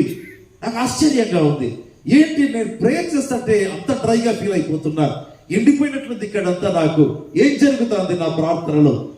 లాస్ట్కి చాలా గట్టిగా ప్రార్థన చేశాను, గట్టిగా స్వరం ఎత్తి అంత గట్టిగా ప్రార్థన చేస్తుంటే నా కళ్ళు తెరవబడి ఒక దర్శనం, ఆ దర్శనంలో యేసు ప్రభు సిలువలో వేలాడుతా ఉన్నాడు. క్లియర్ గా చూసానండి యేసు ప్రభు యొక్క శరీరం. ప్రవీణ వాళ్ళారా, ఎవ్రీథింగ్ క్రిస్టల్ క్లియర్.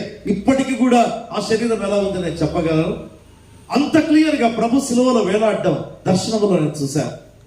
అంతలో ఒక్క వ్యక్తి, ఎవరో తెలియని ఒక వ్యక్తి వచ్చి ప్రభు యొక్క ప్రక్కలో బల్లెముతో పొడిచాడు.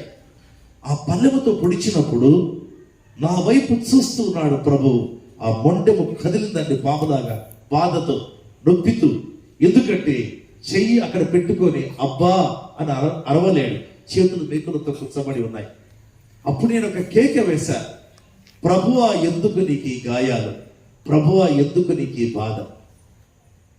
అప్పుడు ప్రభు ఒక్కసారి నా వైపు చూచి అన్నాడు, లోబడకుండా ఉండే నిన్ను గూర్చి తిరిగి సిలువ శ్రమలు ఈరోజు నీవు తెలుగులో తర్జుమా చేయాలి.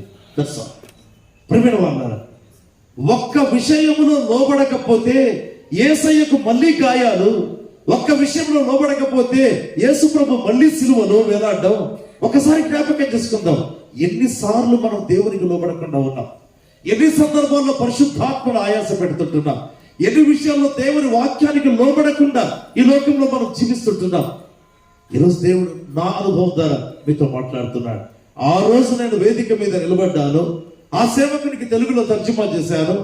దాదాపు 20 సంవత్సరాలు ప్రవీణ వాళ్ళారా ఏకదాటిగా ప్రపంచ ప్రఖ్యాతిగాంచిన సేవకులకు ట్రాన్స్లేట్ చేశాను. కారణం, ఒక్కరోజు లోబడ్డాను, 20 సంవత్సరాలు ట్రాన్స్లేట్ చేశాను. అంతకుముందు లోబడలేదు కనుక ప్రభువుకు బాధ, గాయం. లోబడని మన స్వభావం ప్రభువును బాధ పెడుతుంది, లోబడే స్వభావం మనకు ఆశీర్వాదాలు తెస్తుంది. మన జీవితంలో ప్రభు రక్తము ద్వారా కడగబడ్డామా, యేసయ్య రక్తము ద్వారా కడుగబడ్డామా ఒకసారి పరీక్షించుకుందాం. దావీదు అన్నాడు, ప్రభువా నా హృదయాన్ని పరీక్షించు, చాలా క్లీన్ గా ఉంది, అందుకే నేను వేడుకున్నప్పుడు నీ ముఖాన్ని చూస్తాను. హృదయం కడగబడకపోతే అనుభవం లేదు, ఆ నిరీక్షణ లేదు. ప్రభు మనతో మాట్లాడుతుండగా తలలు వంచి ప్రార్థన చేస్తాం. ప్రేమ గల పరిశుద్ధమైన తండ్రి, దావీదు యొక్క గొప్ప అనుభవం ద్వారా మీరు మాతో మాట్లాడినందుకు వందనాలు. ప్రభు నందు నిద్రించి 1 సంవత్సరం గడిచినటువంటి మీ ప్రియ కుమారుడు సహోదరు గడ్డం సత్యరాజు గారి జీవితాన్ని బట్టి మీకు వందనాలు. నాకు తెలిసినంత మట్టుకు ప్రార్థన పరుడు, నాకు తెలిసినంత మట్టుకు ప్రార్థన మీద ఆధారపడిన వ్యక్తి ప్రభువా, ఈరోజు పరలోకంలో ఆ అనుభవాల గుండా వెళుతున్నాడు అని నమ్ముతుంటున్నాం. యేసయ్య స్తుతి మీకు కలుగును గాక. దావీదుకు కలిగిన నిరీక్షణ మనం ప్రతి ఒక్కరికి కలుగునట్లుగా అనుగ్రహించండి. ఎవరి హృదయం కడగబడలేదు దేవా, వారితో మాట్లాడండి, వారి ఆత్మీయ నేత్రాలు తెరవండి, వారికి రక్షణ ప్రసాదించండి. కడగబడితేనే ఆ కొత్త శరీరం, ఆ కొత్త వస్త్రం, ఆ నీతి వస్త్రం, ఆ రక్షణ వస్త్రం. ఆ కడగబడకపోతే పాత వస్త్రమే, అని మీరు మాతో మాట్లాడినందుకు వందల. ప్రతి నేత్రమును తెరవండి ప్రభువా, ప్రతి ఆత్మను వెలిగించండి, ప్రతి ఒక్కరికి క్రీస్తు పోలిక ప్రసాదించండి. ప్రతి ఒక్కరు ఈ రాత్రి తమ పాపములు ఒప్పుకొని ప్రభువా కడుగబడి రక్షణ పొంది పాపమును విడిచిపెట్టి పరిశుద్ధ జీవితం జీవించటకు సహాయం చేయమని యేసు నామమందు అడుగుతున్నాము తండ్రి, ఆమేన్. దేవుని ప్రియబిడ్డలారా, దేవుడు మిమ్మల్ని దీవించును గాక. ప్రభు చిత్తమైతే మరొక అవకాశం కలుసుకుందాం. టిడి ప్రసన్న కుమార్ యూట్యూబ్ ఛానల్లో ప్రతి రాత్రి 7 గంటలకు మా కుటుంబ సభ్యులు, నేనైనా మా కుటుంబ సభ్యులైన లైవ్ కార్యక్రమం ఇస్తాము. టిడి ప్రసన్న కుమార్ యూట్యూబ్ ఛానల్ చూసి మీరు దీవించబడవచ్చు. నూతన సంవత్సరపు వాగ్దానముతో కూడిన క్యాలెండర్స్ తీసుకొని వచ్చాం, కొద్దిగా ఉన్నాయి. ఒకవేళ దేవుడు మిమ్మల్ని ప్రేరేపిస్తే ఈ సంవత్సరం దేవుడు తన బిడ్డలకు ఇచ్చిన వాగ్దానం ఏంటి చూసి ఆ క్యాలెండర్ మీరు తీసుకోవచ్చు. God bless you.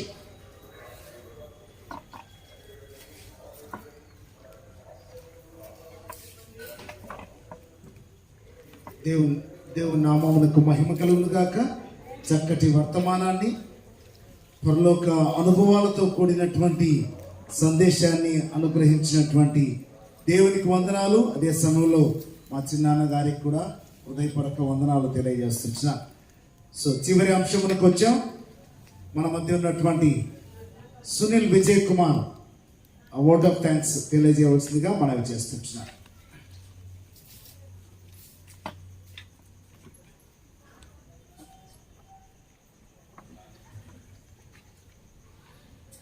Praise the lord. దేవుని నామానికి మహిమ కలుగును గాక. ప్రియమైన వాళ్ళారా, దేవుడు ఇచ్చినటువంటి కృపను బట్టి నిజంగా దేవదేవునికి నేను వందనాలు తెలియజేస్తున్నాను. నాన్నగారు చనిపోయింది January 6. యాక్చువల్గా చాలామంది చెప్పారు 3వ దినం, 9వ దినం, 11వ దినం, 11వ నెల ఇలా మీటింగ్స్ పెట్టాలి, లేకపోతే కూడికలు ఏర్పాటు చేసుకోవాలి, లేకపోతే ప్రార్థన చేయాలి అన్నట్టుగా బైబిల్లో నిజంగా చెప్పబడింది. దినములను మాసములను మీరు లెక్క పెట్టవద్దు అని. ప్రియమైన వాళ్ళారా, అందుకే నేను ఒక స్ట్రాంగ్ డెసిషన్ తీసుకున్నా. మా బంధువులు చాలామంది ఉన్నారు ఇక్కడ, మా గోవిందపల్లి మా గ్రామం. చాలామంది చెప్పారు, అందరూ చేస్తారు కదా, నువ్వెందుకు పాటించకుండా ఉన్నావు. నేను ఒకటే డెసిషన్ తీసుకున్నాను, దేవుని నమ్మిన తర్వాత దినములు మాసములు చూసే పని లేదు. సో ప్రతిదినము కూడా దేవుడు ఆశీర్వదించినటువంటి దినమే కాబట్టి సో మాకు అనుకూలమైనటువంటి కన్వీనియంట్ టైంలో మాత్రమే మేము పెట్టుకుంటామని. సో 11 నెలలు మీటింగ్ పెట్టలేదండి. 11 నెలల ప్రార్థన కూటం పెట్టాలన్నారు, 11 నెలలు పెట్టలేదు. తర్వాత సంవత్సరం లోపల పెట్టాలన్నారు, సంవత్సరం లోపల కూడా పెట్టలేదు. ఆయన చనిపోయింది 6న, ఈరోజు 9వ తారీఖు. సో దేవుడు ఇచ్చినటువంటి సమయంలో, దేవుడు ఏర్పాటు చేసినటువంటి దినములో, దేవుడు అనుకూలించినటువంటి సమయంలో ఈ కూటమి ఏర్పాటు చేసుకోవడానికి దేవుడు అనుమతించినందుకు నిజంగా దేవునికి నేను వందనాలు తెలియజేస్తూ ఉన్నాను. దేవుని యొక్క వాక్య ప్రకారంగా వెళ్ళాలని నిజంగా ఆశపడ్డాం. ఆ రీతిగానే దేవుడు అనుకూలింపజేసినందుకు దేవునికి నేను వందనాలు తెలియజేస్తున్నాను. వచ్చినటువంటి ప్రతి ఒక్కరిని బట్టి నిజంగా ప్రభువుకు నేను వందనాలు తెలియజేస్తున్నాను. నన్ను, మా నాన్నగారిని, మా కుటుంబాన్ని ప్రేమించి వచ్చినటువంటి ప్రతి ఒక్కరికి కూడా ప్రత్యేక నేను వందనాలు తెలియజేస్తూ ఉన్నాను.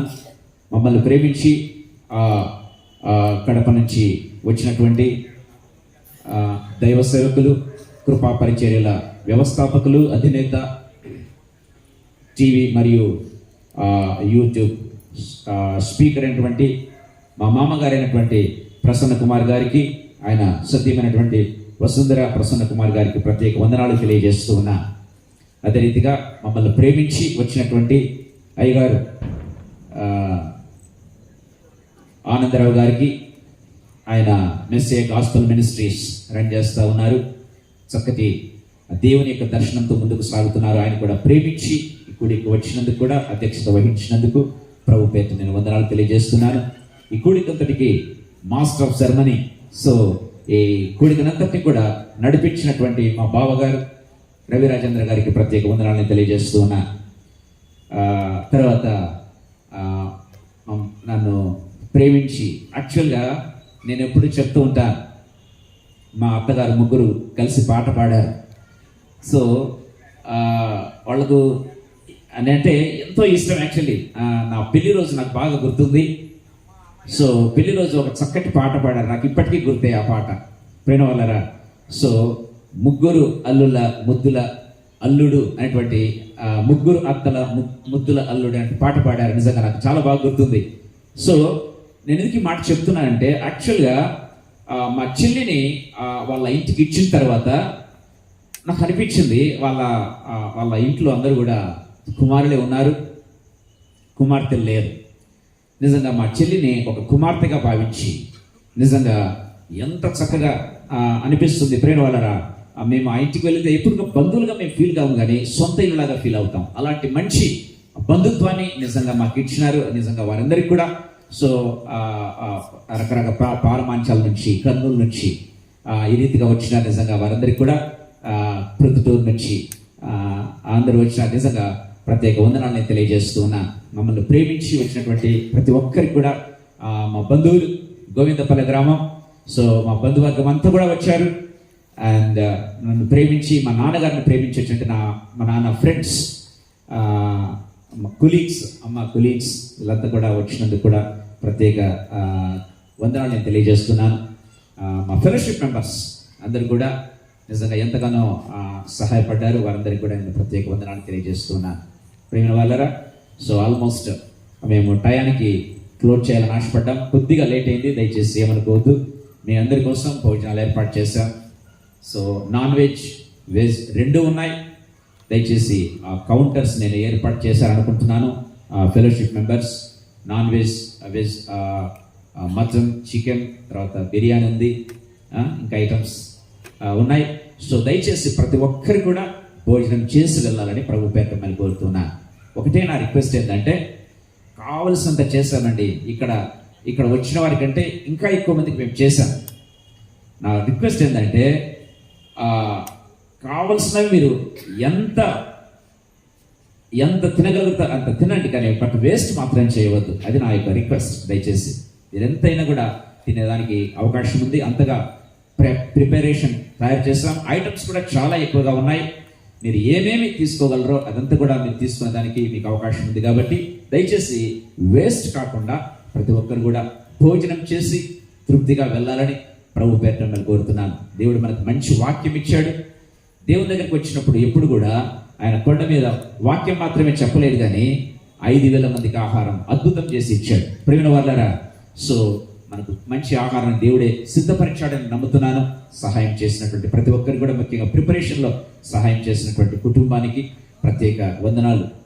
మిస్టర్ రమణ ఉన్నట్లయితే రమణకు కూడా ప్రత్యేక వందనాలు నేను తెలియజేస్తూ ఉన్నా. సో దయచేసి ప్రతి ఒక్కరు కూడా భోజనం చేసి వెళ్ళవలసిందిగా ప్రభు నేను కోరుతున్నాను. థ్యాంక్ యూ అన్న. Thank you Sunil for your word of thanks. మమ్మల్ని అందరినీ గుర్తు చేసుకొని మాకు అందరికీ కృతజ్ఞతలు చెప్పడం నిజంగా దేవుడు నీకు ఇచ్చినటువంటి ఒక వరం. రైట్, ఈ సమయంలో చివరి ప్రార్థనలోకి మనం వెళ్ళబోతున్నాం. ఈ చివరి ప్రార్థన మన మధ్య ఉన్నటువంటి రెవరెండ్ జార్జ్ వచ్చి చివరి ప్రార్థన చేసి ఈ కూడికను ముగించవలసిందిగా మనం చేస్తున్నాం.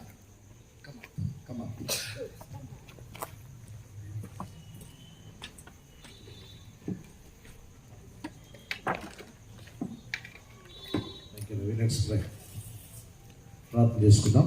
తలలో చిక్కలు మూసుకుంది. కృపగల మా ప్రియ పరలోక తండ్రి, పరిశుద్ధమైన దేవ, మహోన్నతుడ, సర్వోన్నతుడ, సర్వాధికారి అయిన దేవ, ఈ ఘనమైన పవిత్రమైన నామమునకు కృతజ్ఞతలు స్తోత్రాలు చెల్లిస్తున్నాం ప్రభువా. మీరు ఇచ్చిన ఈ చక్కటి తరుణాన్ని బట్టి స్తోత్రములు తండ్రి. మా చిన్నాన్నగారైన గడ్డం సత్యరాజు గారి యొక్క జ్ఞాపకార్థ దినాన ప్రభువా, మీరు చక్కటి ఆయన మా తండ్రి వాక్య పరిచర్య దేవా, ఈ ప్రాంతంలోని ప్రజలు వినులాగున, మారు మనస్సు పొందులాగున శ్రేష్టమైన పరిచర్యను ఇచ్చినందుకు స్తోత్రాలు చెల్లిస్తున్నాం ప్రభువా. నా తండ్రి నీకు స్తోత్రములు తండ్రి. ప్రతి వ్యక్తి యొక్క హృదయాంతరంగముతో మీరు మాట్లాడుతూ వచ్చారు ప్రభువా, నీకు స్తోత్రాలు దేవా. హృదయాంతరంగము లోపల ప్రభువా బహు బలమైన ప్రక్రియ జరిగించండి ప్రభువా. నీ బిడ్డలు తండ్రి రక్షణ పొందిన వారై రక్షణ వస్త్రాన్ని ధరించుకుని తండ్రి ఆయన పరలోక రాజ్య వారసులు ఉన్నట్లుగా ప్రతి ఒక్కరి మీద నీ దయగల ఆయన హస్తము చాపండి తండ్రి. నీ దయగల ఆత్మను ప్రభువా వారందరి మీద తను అనుగ్రహించమని ప్రార్థన చేస్తున్నాం ప్రభువా.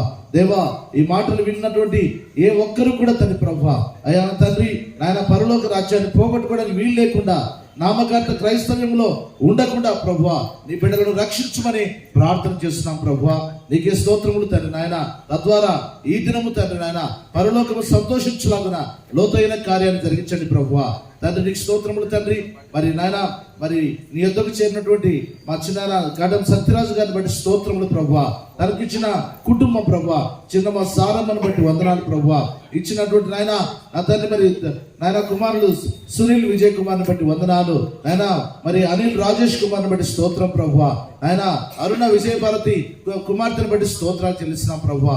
వారికి ఇచ్చిన కుటుంబాలను బట్టి వందనాలు ప్రభువా.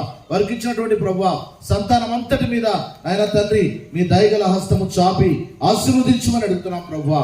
మీకే స్తోత్రములు తండ్రి. ఆధ్యాత్మికంగా, ఆర్థికంగా, ఆరోగ్యపరంగా, కుటుంబ పరంగా, సంఘపరంగా, పరిచయ పరంగా నీ బిడ్డలను ఆశీర్వదించండి ప్రభువా.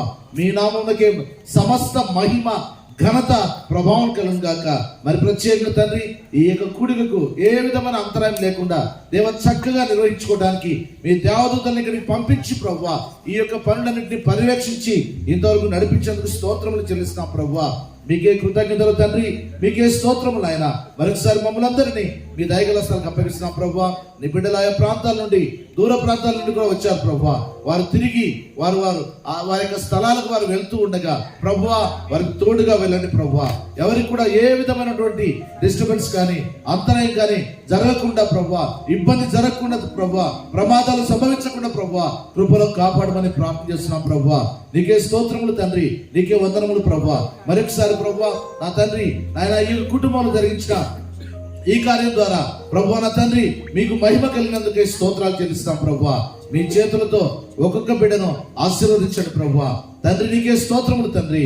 యేసుక్రీస్తు సర్వశక్తి గల మహిమ గల మహోన్నతమైన నామమున ప్రార్థించి స్తుతించి దీనులమై వేడుచున్నాము తండ్రి. ఆమేన్. మన ప్రభు అయిన యేసుక్రీస్తు వారి కృపయు మన తండ్రి అయిన దేవుని ప్రేమయు పరిశుద్ధాత్మ నిత్య సత్య సహవాసము సంతోషము సకల ఆశీర్వాదము సమృద్ధి దీవెనలు ఆదరణ ఇక్కడ చేరిన మనకందరికి మరి ప్రత్యేకంగా ఇక గడ్డం కుటుంబానికి చేరవచ్చిన బంధుమిత్రులందరికీ ఇప్పుడు ఎల్లప్పుడూ సర్వదా సదాతోడ ఇంటి కాపాడి ఆశీర్వదించి నడిపించును గాక. ఆమేన్. Thank you George. రైట్, ఇంతటితో ఈ ప్రోగ్రాం ముగిసింది. అయితే ఒకటి కొదవగా ఉంది, అది కనీసం ఒక్కరితోనైనా చెప్పించండి అని అడుగుతుంటున్నారు. కాబట్టి మా మామగారు అంటే గడ్డం సత్యరాజు గారిని గురించి ఎవరైనా 2 మాటలు మాట్లాడాలి అనుకుంటే అవకాశం ఇస్తుంటున్నాను. ఎందుకంటే స్పిరిచువల్ యాక్టివిటీ ముఖ్యం, ఆ తర్వాత మెమరీస్ అనేటువంటిది ఆలోచన చేసుకుంటున్నాం. కాబట్టి ఎవరైనా మా మామగారి గురించి 2 మాటలు మాట్లాడాలి అనుకుంటే ముందుకు రావాల్సిందిగా మనవి చేస్తున్నాను. S George, we welcome you to speak few words about Satraj Mama. దేవునికి మహిమ కలుగును గాక. జార్జ్ తర్వాత ఒక్కరికి అవకాశం ఇవ్వబడుతుంది, అది కూడా సిస్టర్స్కి మాత్రమే. దయచేసి ఎవరైనా సిస్టర్స్ సిద్ధపడించి త్వరగా వచ్చి 2 నిమిషాలు మాట్లాడవలసిందిగా మనం చేస్తున్నాం. దేవునికి మహిమ కలుగును గాక. దేవుడు నాకు ఇచ్చిన ఈ అవకాశాన్ని బట్టి మరొకసారి దేవుని గణపరుస్తున్నాను. మరి ఈ యొక్క వేదిక మీద ఉన్నటువంటి దైవ దాసులు ప్రసన్న కుమారయ్య గారు, మరి ఆంటీ, మరి పాస్టర్ గారు ఆనందరావు గారు, రవి గారిని బట్టి వందనాలు. గడ్డం సత్యరాజ్ మా చిన్నాన్న గారు, వారి పెళ్ళికి నేను ఉన్నాను. I was there. నాకు వారి పెళ్ళి గుర్తుంది. అక్కడ వరుసగా చైర్లు వేసి అదంతా కూడా ఫస్ట్ టైం లైఫ్ నేను చూడడం. I think it looks like 1969 ఆ ప్రాంతంలో 69 ఐ థింక్ 69 ఓన్లీ 69 కానీ అంతకంటే ముందు కానీ నేను ఒక 4 years బాయ్ అప్పుడు 4-5 years ఉన్నది నా వయసు అప్పుడు. నాకు ఆ సీన్ గుర్తుంది. ఆ తర్వాత చిన్నాన్న చాలా సౌమ్యంగా ఉండే వ్యక్తి, గబగబా మాట్లాడడం, స్పీడ్గా మాట్లాడడం, చాలా సౌమ్యంగా నెమ్మదిగా ఉండటం, ఆయన ఏదైనా మాట్లాడినప్పటికీ కూడా ఇతరులకు అవకాశం ఇచ్చిన తర్వాత ఆయన మాట్లాడుతుండేవాడు. ఆయన పెరిగి కుటుంబం బాగా విస్తరించిన తర్వాత గోవిందపల్లి నుండి నంద్యాలకు మూవ్ అయిన తర్వాత అప్పుడప్పుడు నేను ఇక్కడికి వస్తుండేవాడిని. ఎప్పుడు చూసినా కానీ ఈ gives lot of respect for the God servant. Specially ఎవరైనా సరే ప్రభు సేవ చేస్తున్నారంటే వారికి చక్కటి గౌరవం ఇచ్చేవాడు. ఒకసారి నేను ఈ ప్రాంతంలో ప్రకాశం జిల్లాలో శానిటరీ ఇన్స్పెక్టర్గా చేస్తూ ఒక న్యూ ఇయర్కి ఇక్కడ గడుపుదామని ఇక్కడికి వచ్చాను. ఇక్కడికి వస్తే చిన్న అడిగాడు, మాతో పాటు సిఎస్ఐకి వస్తావా లేకపోతే ఎక్కడికి వెళ్తావు అంటే, నేను బక్సింగార్ ఫెలోషిప్కి వెళ్తానని అడిగాను. బక్సింగార్ ఫెలోషిప్ వరకు వచ్చి అక్కడ వదిలిపెట్టి వచ్చాడు. మళ్ళీ తెల్లవారుజామున 4:30 ప్రాంతంలో అక్కడికి వచ్చాడు. నాన్న అని అక్కడ వాళ్ళందరితో వచ్చి పరిచయం చేస్తున్నాడు. మా వదిన కొడుకు మంచి సేవ చేస్తున్నాడు, ఉద్యోగం చేస్తున్నాడు, మంచి సేవ చేస్తున్నాడు అని చెప్తున్నప్పుడు నాకు చాలా సంతోషం వేసింది. అలాగే ఆయన మంచి గౌరవప్రదమైనటువంటి ఆ స్థితిని సేవకుల పట్ల కలిగినాడు. దాని యొక్క ప్రభావమే. ఇక చివరి విషయం, నేను ఈ విషయం చెప్పి నేను ముగిస్తాను ఆశపడుతున్నా. ఫ్యామిలీ గెట్ టుగెదర్గా మేమందరం కలుసుకొని నేను ఒక చిన్న యాక్టివిటీ ఇంట్రొడ్యూస్ చేశాను. ఇక్కడే ప్రతి ఒక్కరు కూడా లేచి ఈ సంవత్సరం అంతా దేవుడు మీకు ఏం మేలు చేశాడో ఒక మాట చెప్పండి అని అడిగాను. మొత్తం అందరం కలిసి గ్రౌండ్గా అంటే థ్యాంక్స్ గివింగ్ మీటింగ్ లా కూర్చొని అడుగుతుంటే ఒక్కొక్కరు ఒక్కొక్క విషయాన్ని చెప్తూ వచ్చారు. మా చిన్నమ్మ టర్న్ వచ్చింది. సారమ్మ టర్న్ వచ్చినప్పుడు నేనేం చెప్పుకుంటాను ఆయన అంటే, చెప్పు దేవుడు నీ పట్ల ఏం చేశాడంటే, మీకు చిన్నాన్న చెప్తాడులే అని చిన్నాన్న చెప్పని చెప్తుంది. లేదు నువ్వే చెప్పని చిన్నాన్న అంటుంటే, అప్పుడు చిన్నమ్మ ఒక శ్రేష్టమైనటువంటి అనుభవం, తనకు కలిగిన అనుభవం, చిన్నాన్నతో కలిగిన అనుభవం చెప్తే నేను ఆశ్చర్యపడ్డా. నాయన నాకు ఎప్పుడు బాగలేకపోయినా వెంటనే మీ చిన్నాన్న లేపి ప్రార్థన చేయనైనా అని అడుగుతాను. నాయన మీ చిన్నాన్న ప్రార్థన చేసినప్పటికీ నేను బాగేదాన్ని నేను అన్నప్పుడు వెంటనే చిన్నాన్నతో అన్నాడు, చిన్నాన్న you have a gift of healing. నువ్వు ఎప్పుడు ప్రార్థన చేసినా చిన్నమ్మకు వెంటనే బాగవుతుంది నేను సాక్ష్యం చెప్పడం నిజంగా నా మటుకు నేను నిజంగా గర్విస్తున్నాను. చిన్న మేమందరం రకరకాల మీటింగ్కి వెళ్ళి ఈ వరం చేత నింపబడాలని ఎంతో ఆశతో ప్రార్థనలు చేస్తే మాకు లేని వరాన్ని చిన్నమ్మ కొరకు మీరు ప్రార్థన చేసిన ప్రతిసారి ఆమె వెంటనే ప్రార్థన అయిపోయేటప్పటికి బాగుండటం అనేది నాకు చాలా చక్కగా అనిపించిన. నిజంగా దేవుడు నేను వాడుకుంటా ఉన్నాడు, దీన్ని కొనసాగించండి అని అంటే ఏమనైనా నేను అంత నాకు తెలియదు కానీ మీ చిన్నమ్మ ఇప్పుడు చెప్తాను నాకు ఈ సంగతి. సో కాబట్టి ఇక మీద నేను ప్రార్థన చేస్తాను, నేను ఎవరికొరైనా ప్రార్థన చేయమని అడిగితే మాత్రం చేస్తానని అది నాకు చెప్పడం. అప్పటి నుండి ఆయన ఒక పరిచర్యలకి ఎంటర్ అయినట్టుగా నా మటుకు నేను గమనించాను. సో ఇది చిన్నాన్ని గురించి నేను చెప్పాలనుకున్నటువంటి చిన్న మాటలు. ఐ థింక్ దేవుడు ఈ కుటుంబాన్ని మాటల ద్వారా ఆదరిస్తాడని నా మటుకు నేను నమ్ముతా ఉన్నాను. Thank you George. మామగారిని గురించి చక్కగా అనుభవాన్ని పంచుకున్నందుకు కుటుంబ పక్షంగా కృతజ్ఞతలు మీకు తెలియజేస్తున్నాను. మరి ఇంకా ఒక్కరికి అవకాశం ఇవ్వాలని ఆలోచన చేస్తున్నా. సిస్టర్స్ ఎవరైనా గడ్డం సత్యరాజు గారితో ఆయన గురించినటువంటి అనుభవాలను పంచుకోవాలనుకుంటే అవకాశం ఇస్తున్నా. దయచేసి సమయం వృధా చేయకుండా ముందుకు రావాలని. మీరు కింద నుంచైనా మాట్లాడవచ్చు, పైకి రాకపోయినా మైక్ ఇస్తా.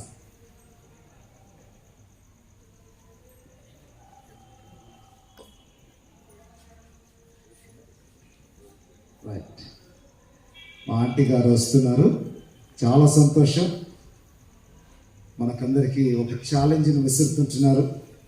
యాక్టివ్గా వయసు మించినప్పటికీ యాక్టివ్గా ఉంటూ ముందుకు వస్తున్నారు, చాలా సంతోషం.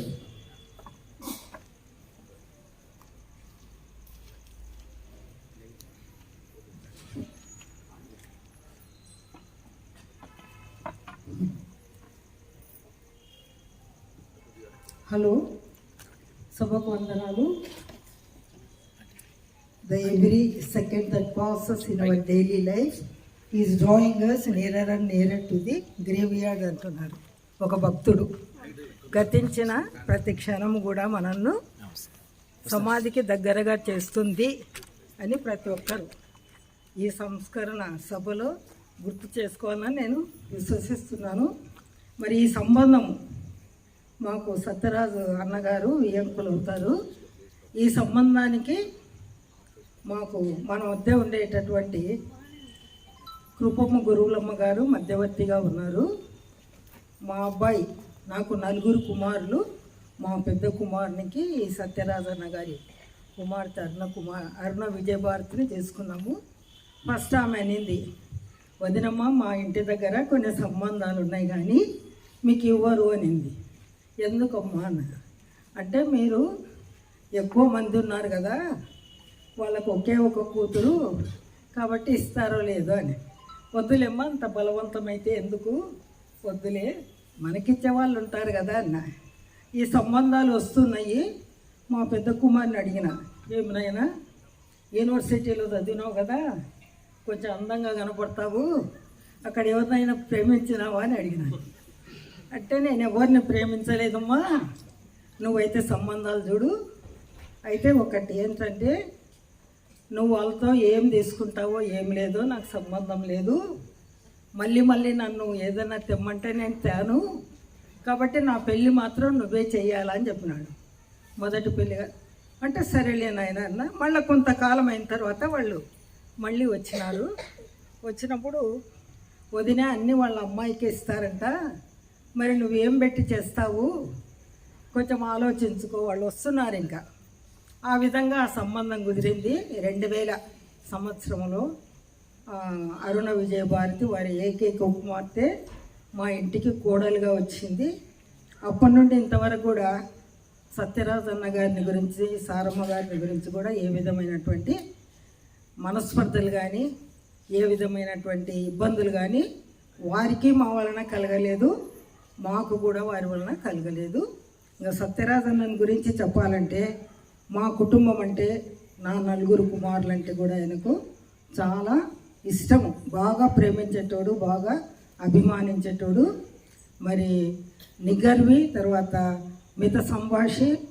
అంతేకాకుండా ఏ సమస్యనైనా చక్కగా తీర్పు చెప్పగలిగినటువంటి సంఘ ఉపాధ్యాయునిగా సంఘ పరిచర్యలో ఉంటూ మిషన్ అంటేనే సబ్మిషన్ అని, ఆ విధంగా ఆయన తన జీవితాన్ని సంఘ కార్యక్రమాలకు, పాఠశాలకు, తను విద్య నేర్పినటువంటి విద్యార్థుల ఎడల కూడా మంచి సహృదయంతో ఉండి చాలామందిని ఉన్నత దశలోనికి విద్యాభ్యాసం చేయించినటువంటి ఘనత ఆయనదే. మరి ఆయనకు ఉండేటటువంటి మన జీవితం అంటే మన కుటుంబము, తర్వాత మనకు అనుబంధమైనటువంటి చర్చి, తర్వాత మన చుట్టూ ఉండే సమాజం, ఈ మూడింటిలో కూడా మనకు అనుబంధము ఖచ్చితంగా ఉండాలా.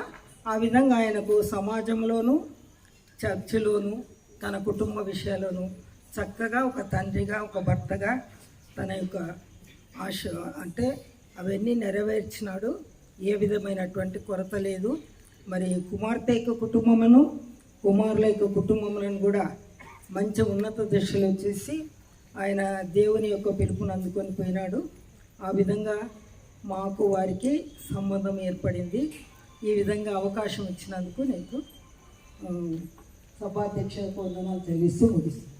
థ్యాంక్ యూ ఆంటీ, చక్కగా మీ అనుభవాలు పంచుకున్నందుకు కుటుంబ పక్షంగా మీకు కృతజ్ఞతలు తెలియజేస్తున్నా. అంటే ఇప్పుడు పంచుకున్న వారు 2 కూడా కుటుంబంలోని వారే.